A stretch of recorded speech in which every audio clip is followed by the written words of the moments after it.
Good morning, dear students. In this chapter, we have discussed about the different types of abiotic factors which affect the individuals, which affects the habitat, the surrounding of an individual. Other than that, we have also discussed about how an organism will be responding to the abiotic factors. That is, we know that there will be variable or changes happening in the abiotic factors like light, temperature, water, everything is not going to remain constant. It is going to always change. So next we discuss that how an organism will be adapting itself or how the organism will be responding to those abiotic stresses. That is, some organisms will be able to regulate it because they have a constant internal environment. Some organisms who will not be able to regulate will be conformers, and some organisms will be either migrating to other places or having a suspended growth for some period of time. We also discussed that organisms can have several adaptations to survive in the abiotic stresses. Due to these adaptations only, the organism is able to survive in those harsh environmental conditions. But whatever we have discussed in this chapter so far was on the basis of an organism. We had discussed about organism and its environment. Now we are moving to the second part of this chapter, which includes the population. तो अगर हम organism और population के difference की बात करें तो organism मतलब हम एक सिंगल ऑर्गेनिज्म की बात कर रहे हैं, जबकि पॉपुलेशन मतलब we are talking about the whole group, right? So whole group will have a characteristics which are different from an individual organism. जब हम पूरे ग्रुप की कैरेक्टरिस्टिक्स की बात करते हैं तो वो अलग होती है as compared to a single organism. And that is what we are going to start today is that population attributes. Population attributes means there are certain characteristics for a population which are not meant for an organism. For example, for a population, we use the word birth rate and death rate, right? For organism, what do we use? Simply birth and death. For population, we use a population size. That what is the size of the population or what is the birth rate of the population. Such terms are not used for an individual organism. And that is what we are going to discuss in our today's topic, which is population attributes. तो अभी तक का जो chapter हमने discuss किया वो organism से related था कि ऑर्गेनिज्म खुद के एनवायरनमेंट को कैसे रिस्पॉन्ड करता है, पर आगे हम जो चैप्टर में पढ़ने वाले हैं वो हम पॉपुलेशन के बारे में पढ़ने वाले हैं. तो पॉपुलेशन के कैरेक्टरिस्टिक्स क्या होते हैं, पॉपुलेशन है तो उसका ग्रोथ कैसे होता है, right? What are the different types of growth models for population, and lastly we are going to discuss how the population interacts with one another. So these all things are going to be discussed in the next half of the chapter. So let us begin with population attributes. Now we know that an organism is never found single. कोई भी organism की आप बात कर लो, whether it is tiger or it is lion or it is human or any organism, वो singly नहीं होते. Mostly how they are found? They are found in groups. So organisms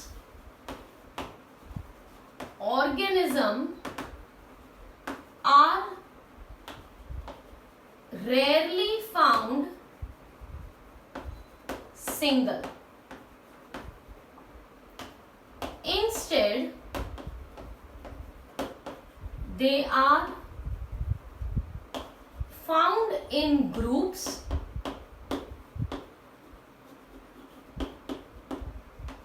in a particular geographical area. In a geographical area. हम जब organisms की बात करते हैं, आप कोई भी ऑर्गेनिज्म ले लो, even if you talk about a lotus in a pond, rarely you will find a single lotus. They are found always in a group, right? Same way if you observe deers, they are also found in groups. Animals जो होते हैं वो भी अपने अपने groups में चलते हैं, right? Same way humans है, so they also like to live in the society. They don't like to live isolated somewhere else. What does human feel? That security is with the individuals which are similar to us. So every organism is actually found in a group. Mostly it is found in the group, and they will be found at a particular geographical area. They will be there, for example, a group of people living in Anand, a group of dogs found in Anand. That is what? That is a group of individuals that are found. Okay, so they will be found in a specific geographical area. They will be either sharing or competing for the resources. Either you will see them sharing the resources और you will see them competing for the resources, right? Resources जब abundant होते हैं तो क्या होता है? Sharing होता है. पर resources जब कम होते हैं you find organisms competing. Humans में अभी competition नहीं हो रहा क्योंकि enough food resources available हैं. But at a place, if there is very less amount of resources, for example in forest, you might see that animals are fighting with each other just for particular organism. They are predating a particular organism. So either they will be sharing or competing the resources, and lastly they will be interbreeding. Interbreeding. So organisms will be found in groups, particular geographical area में होंगे, resources को share या compete करेंगे और interbreed करेंगे. तो ऐसे groups को क्या कहते हैं हम? Such groups are known as population. Such group of individual is called population. मतलब ऑर्गेनिजम्स कभी भी रेयरली ऐसा होता है कि सिंगली एग्जिस्ट करे.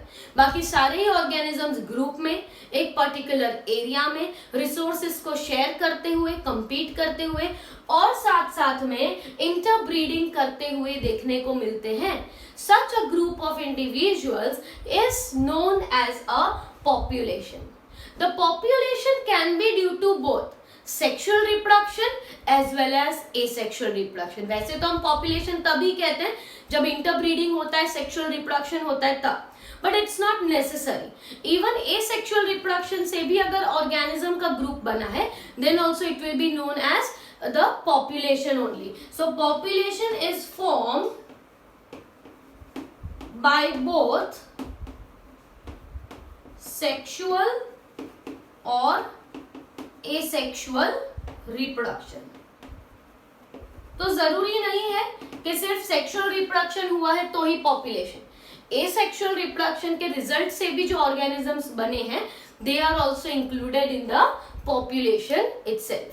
ओके, सो अगर हम ऑर्गेनिज्म की बात करें, हमने अभी तक क्या पढ़ा है कि ऑर्गेनिज्म जो होता है it has an ability to cope up with the stresses, right. तो पॉपुलेशन जो होता है that is also been selected by the nature. So population is also selected by natural selection for desired traits, right. Organism का जैसे selection होता है कि कौन सा ऑर्गेनिज्म सरवाइव करेगा, वही जो अडेप्ट करेगा एनवायरमेंटल कंडीशन को, जो अडेप्ट करेगा वो सरवाइव करेगा, हम ऐसा बोलते हैं.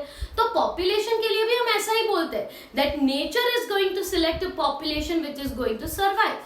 And that is itself known as natural selection. Natural selection means individuals with the best characteristics, the best abilities are going to survive out of all. So this population, actually हम ये जो पढ़ रहे हैं population attributes, that is belonging to the topic of population ecology. और population ecology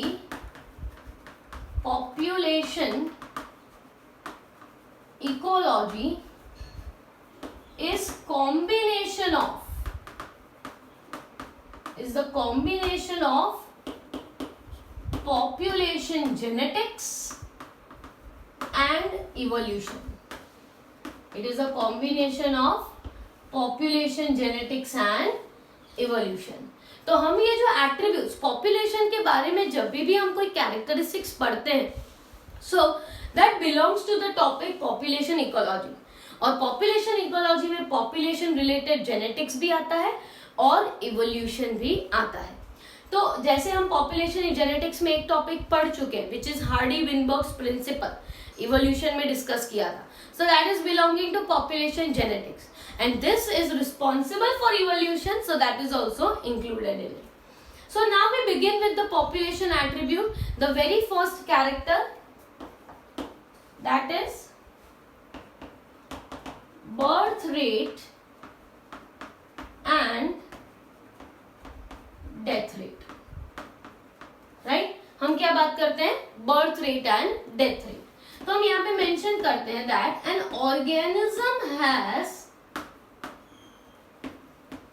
birth or death, but a population has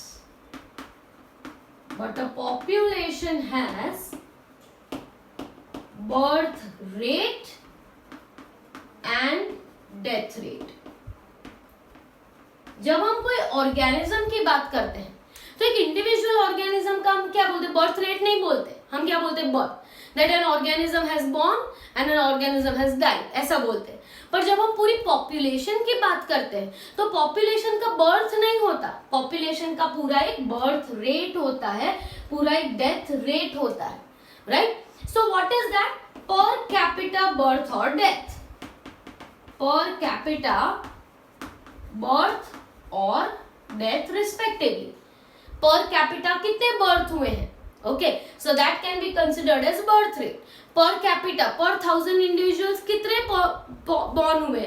तो that is the birth rate. कितने die हुए? तो that is the death rate. Like that we consider birth rate and death rate.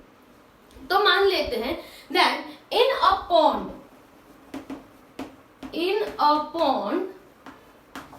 there are 20 lotus already हैं.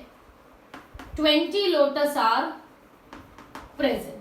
एक pond है जिसमें 20 lotus present है और यहाँ पे 8 new lotus are added.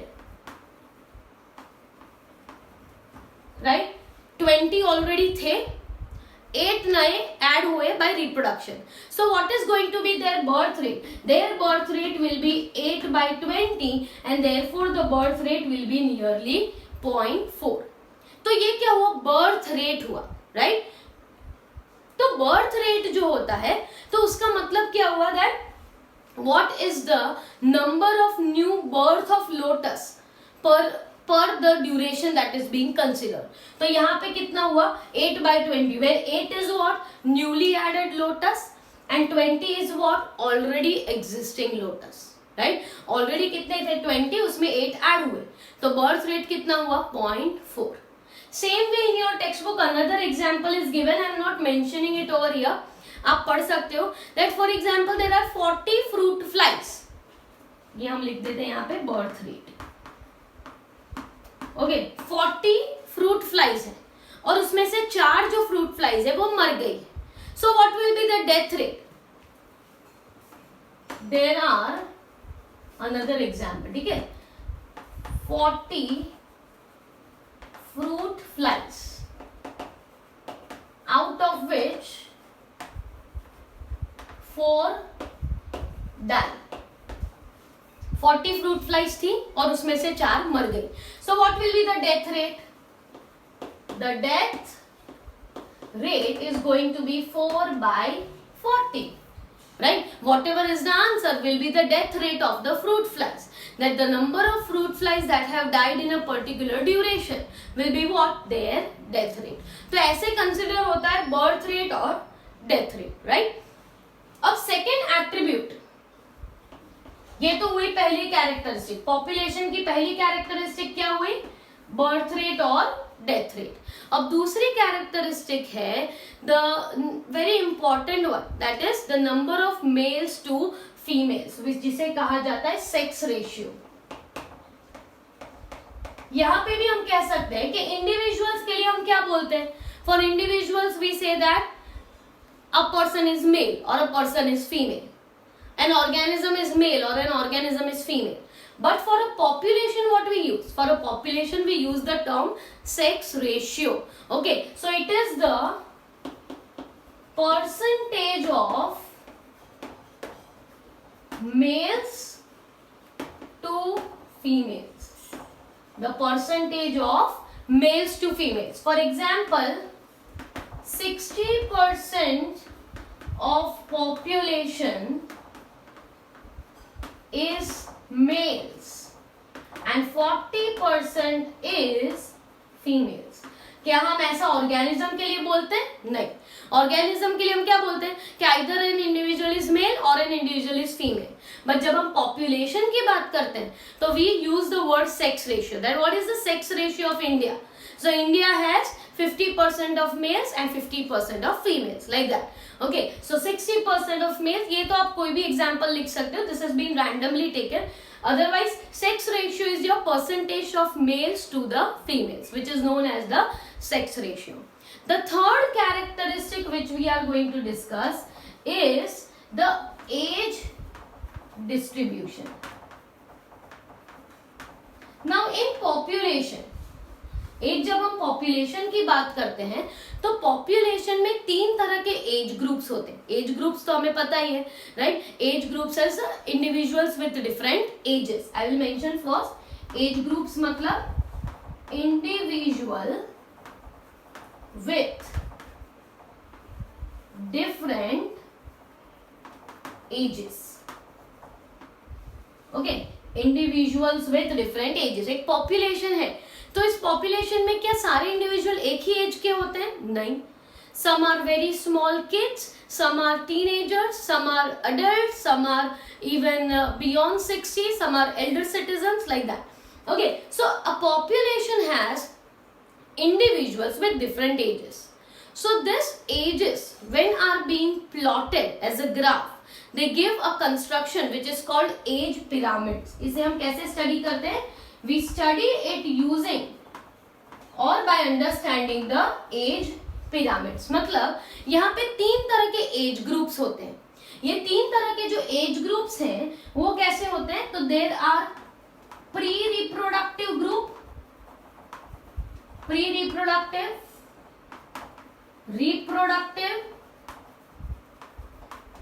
And post reproductive. ऐसे करके 3 एज ग्रुप्स हैं, राइट? कोई भी पॉपुलेशन आप ले लो, यू कंसिडर एनी पॉपुलेशन, उसमें 3 एज ग्रुप्स होते हैं. प्री रिप्रोडक्टिव मतलब ऐसे जो मतलब बॉर्न हुए हैं इन्फेंट से लेके to an age of 16 years. तो ये क्या हो गए? Group of pre reproductive individuals. Reproductive means those are from 17 years to 40 years till the reproductive cycle in females exists. तो यहाँ तक प्री रिप्रोडक्टिव ग्रुप आता है. और पोस्ट मतलब those who are now not able to reproduce, so above 45 to whatever 70-75 है, तो वहां तक के एज ग्रुप को क्या कहेंगे? Post reproductive. ये हर एक में एग्जिस्ट करता है, ऐसा नहीं है कि सिर्फ ह्यूमंस में. मैंने जो बोला वो ह्यूमंस के लिए, but this exists for every organism. That every organism existing in the world will have a pre-reproductive, reproductive and a post-reproductive age group. जहाँ पे वो reproduce नहीं कर पाते pre-reproductive, reproduction की ability आ जाने पर reproductive group, और उसके बाद जो eldest group है that is post-reproductive. तो इन्हें study हम करते हैं by using age pyramids. और ये age pyramids हम discuss करते हैं that there are 3 types of age pyramids. Expanding, stable and declining. तो उसके बारे में हम आगे डिस्कस करते हैं.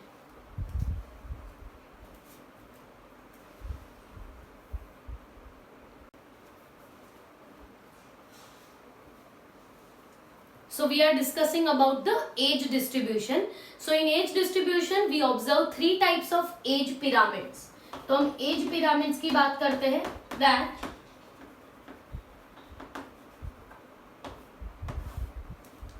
now in this case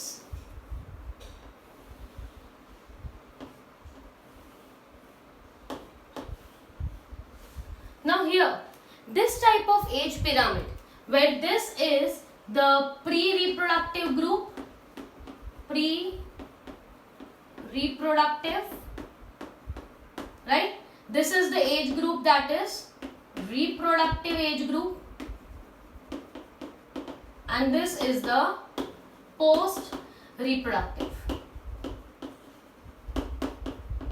Okay, so what can you see? That pre-reproductive individuals are maximum, reproductive individuals are comparatively less, and then are the post reproductive जो सबसे कम है। मतलब क्या होने वाला है, in the upcoming few years the number of pre reproductive individuals are going to increase, therefore the population is going to increase, right. Reproductive जो है उनसे कम है पोस्ट रिप्रोडक्टिव। तो ये जो पैटर्न है of the pyramid, this is known as the expanding age distribution. ऐसी population को क्या कहा जाता है, एक्सपांडिंग पॉपुलेशन, क्योंकि यहाँ पे प्री रिप्रोडक्टिव में the number of individuals are maximum. जब प्री रिप्रोडक्टिव ग्रुप में सबसे ज्यादा इंडिविजुअल्स हों, इसका मतलब क्या हुआ कि पॉपुलेशन कैसी रहती है, एक्सपांडिंग। पॉपुलेशन को स्टेबल कब कहा जाता है, it is termed as stable when the number of individuals in when the number of individuals in pre-reproductive and reproductive are nearly same। मतलब जितने इंडिविजुअल्स प्री रिप्रोडक्टिव में हैं उतने ही इंडिविजुअल्स रिप्रोडक्टिव ग्रुप में भी हैं, राइट, और पोस्ट रिप्रोडक्टिव में कम है। तो ऐसे पॉपुलेशन ग्राफ को हम क्या कहेंगे, स्टेबल, क्योंकि पहले भी उतने ही रिप्रोडक्टिव इंडिविजुअल्स हैं और बाद में भी उतने ही प्री रिप्रोडक्टिव हैं, so obviously the number is not going to increase, right. So this type of age distribution is called as stable. अब डिक्लाइनिंग कब कहा जाएगा, it will be termed as declining age distribution when the number of pre-reproductive are less, reproductive are more and the post reproductive are again less। तो pre reproductive कम है, मतलब upcoming generation में the number of reproducing organisms भी कम ही हो जाएंगे, क्योंकि already पहले से ही कम इंडिविजुअल्स हैं, तो आगे चल के वो कम ही होने वाले हैं। तो इस केस में पॉपुलेशन क्या हो रही है, डिक्लाइन हो रही है। तो जब प्री रिप्रोडक्टिव में मैक्सिमम इंडिविजुअल्स हो तो पॉपुलेशन एक्सपैंडिंग, जब प्री रिप्रोडक्टिव और पोस्ट रिप्रोडक्टिव में इक्वल नंबर के इंडिविजुअल्स है तो पॉपुलेशन स्टेबल रहती है, और जब प्री रिप्रोडक्टिव में कम है और रिप्रोडक्टिव एज में ज्यादा है तो अभी पॉपुलेशन ज्यादा है पर बाद में क्या हो जाएगी, कम, क्योंकि individuals which are going to come in reproductive stage are less. Are you getting it? So that is post reproductive,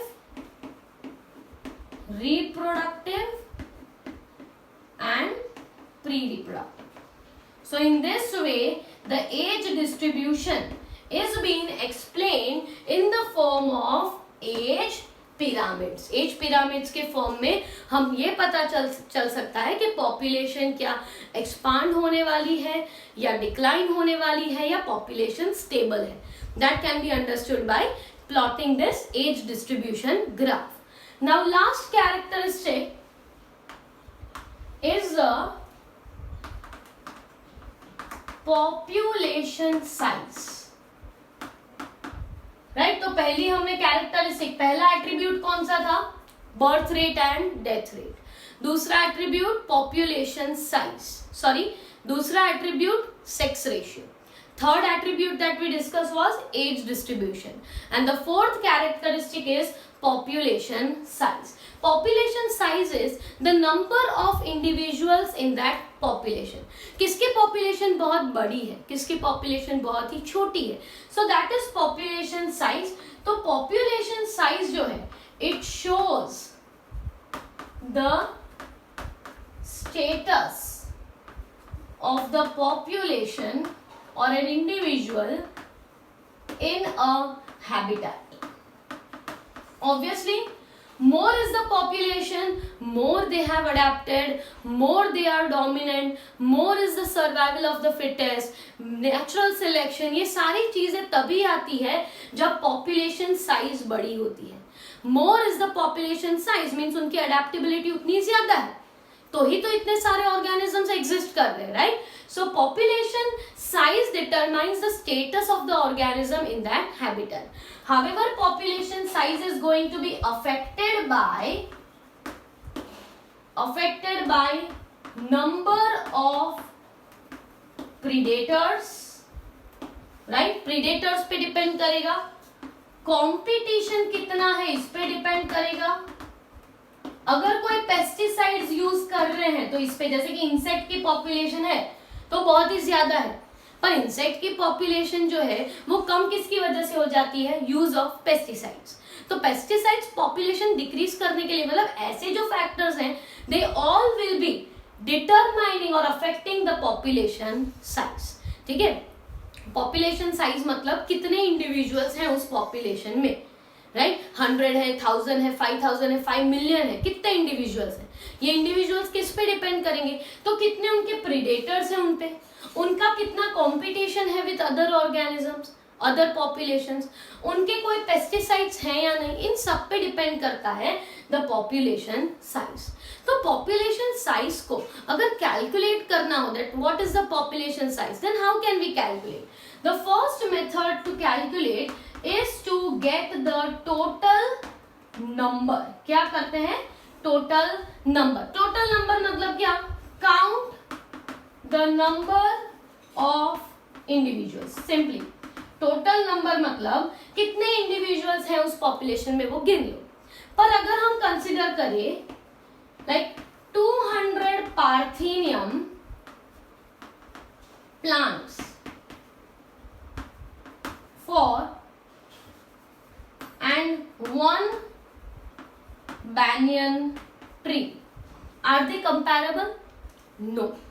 जब हम कई इंडिविजुअल्स की बात कर रहे हैं, जैसे कि ह्यूमंस की बात करते हैं, तो हम गिन लेते हैं that this are the number of the individuals in living in Anand। तो population size of Anand for humans is this much।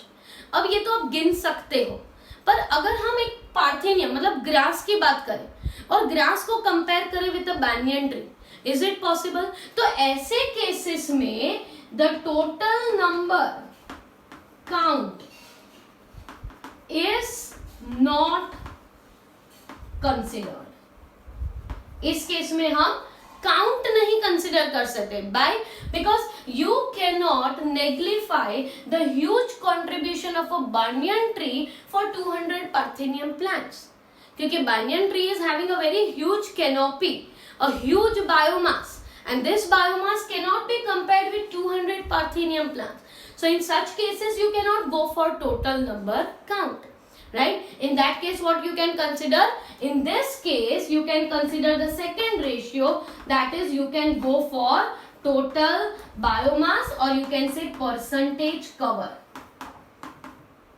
percentage cover, कितना एरिया कवर कर रहा है, that can be done, or what is the amount of biomass that will be obtained by that tree, that is being considered। okay, so population size, it is also known as population density। मतलब हर बार हम size नहीं बोलते, and it is represented by capital N।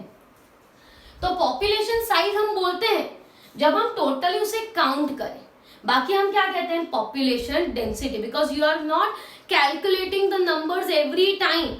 In some of the cases, for example bacteria in a culture plate, can you count it? No. Chlamydomonas in a pond, can you count it? No, right? अगर हम ऐसे बोल सकते हैं that number of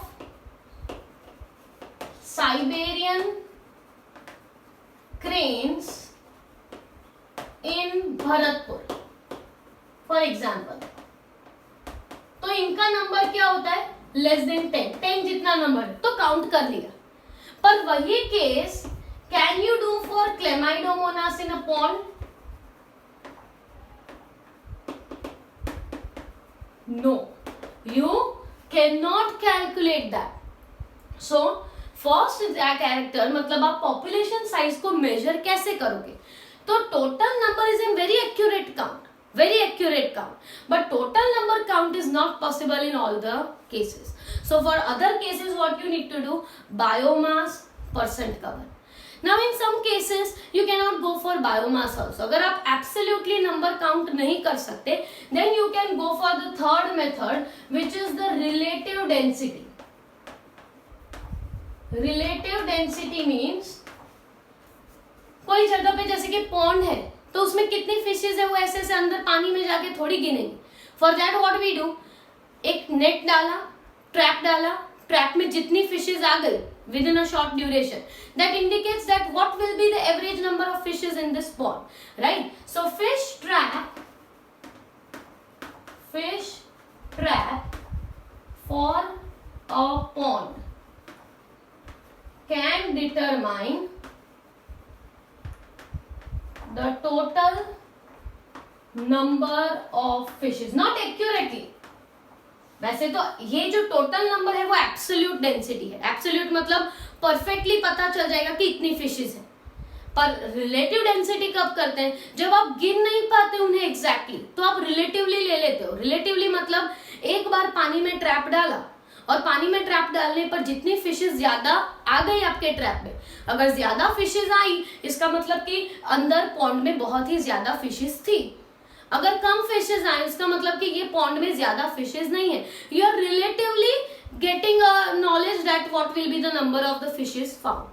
Are you getting it? You are not getting the exact number of it. You are relatively taking it into consideration. And the last method that you can do is use of pug marks or fecal pellets. अब fecal pellets या pug marks किसके लिए होता है? तो mainly it is for tiger census. Right, national park में जो tiger census count होता है, फॉरेस्ट में टाइगर काउंट होते हैं, तो वो किससे आइडेंटिफाई करते हैं? पग मार्क्स से. पग मार्क्स और फीकल पैलेट्स आइडेंटिफाई करते हैं that what will be the number of tigers found in that particular national park. So that is again not very accurate, but yes again a method to identify the population size. तो population साइज जो है वो क्या बताता है कि कितने इंडिविजुअल्स हैं उस पॉपुलेशन के अंदर. अब कितने इंडिविजुअल्स है वो आप कैसे पता चल सकते हैं? तो पहले आप टोटल नंबर काउंट कर सकते हो, गिन लो कितने हैं. पर कई केसेस में आप टोटल नंबर कंसिडर नहीं कर सकते. फॉर एग्जांपल, ग्रास बहुत ज्यादा है और ट्रीज कम है, तो इन दोनों का कंपैरिजन पॉसिबल नहीं है in the terms of number. तो तब हम क्या ले लेते हैं? डेंसिटी कंसिडर करते हैं, और उसके लिए हम कंसिडर कर सकते हैं आइदर बायोमास. दूसरा हम क्या कर सकते हैं कि रिलेटिव डेंसिटी ले सकते हैं. ऑन एन एवरेज हम ले सकते हैं कि इतने शायद ऑर्गेनिजम्स होंगे. And third you can go for पग मार्क्स, राइट. पग मार्क्स या फिकल पैलेट्स किसी एनिमल्स के हो तो उनको लेके आप गिन सकते हो कि इतनी पॉपुलेशन है. So that is population size और पॉपुलेशन डेंसिटी. तो पॉपुलेशन एट्रीब्यूट्स में 4 कैरेक्टर्स याद रखने हैं. सबसे पहला character birth rate and death rate.